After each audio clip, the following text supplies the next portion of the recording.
اعوذ باللہ من الشیطان الرجیم بسم اللہ الرحمن الرحیم۔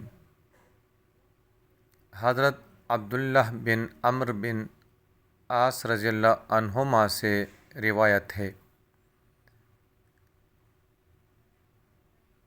کہ انہوں نے نبی کریم صلی اللہ علیہ وآلہ وسلم کو سنا۔ آپ فرما رہے تھے، جب تم مؤذن کو سنو تو اسی طرح کہو جیسے وہ کہتا ہے، پھر مجھ پر درود بھیجو،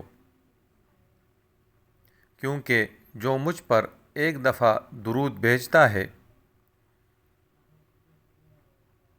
اللہ تعالیٰ اس کے بدلے میں اس پر 10 رحمتیں نازل فرماتا ہے۔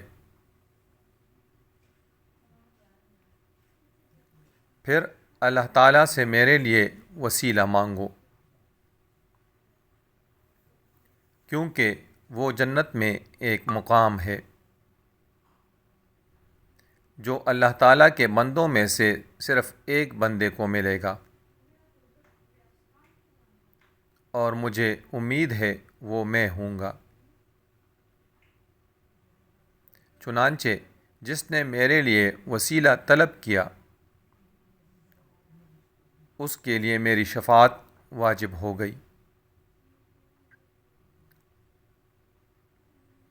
صحیح مسلم حدیث نمبر 849 درجہ صحیح۔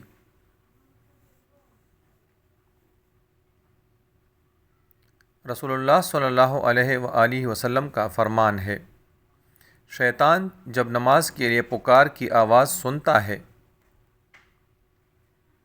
تو گوز مارتا ہوا بھاگتا ہے تاکہ مؤذن کی آواز نہ سن سکے۔ پھر جب مؤذن خاموش ہو جاتا ہے تو واپس آتا ہے اور نمازیوں کے دلوں میں وسوسہ پیدا کرتا ہے۔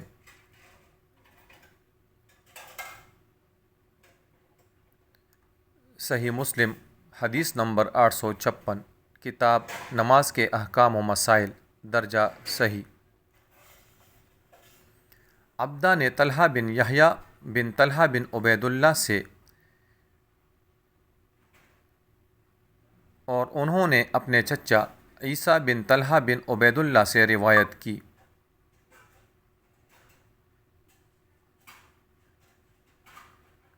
انہوں نے کہا، میں معاویہ بن ابی سفیان رضی اللہ عنہما کے پاس تھا۔ ان کے پاس مؤذن انہیں نماز کے لیے بلانے آیا تو معاویہ رضی اللہ عنہ نے کہا،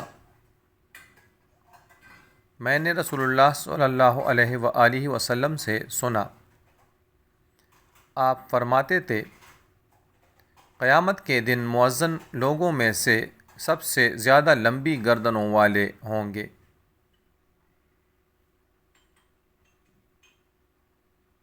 صحیح مسلم حدیث نمبر 852 کتاب نماز کے احکام و مسائل درجہ صحیح۔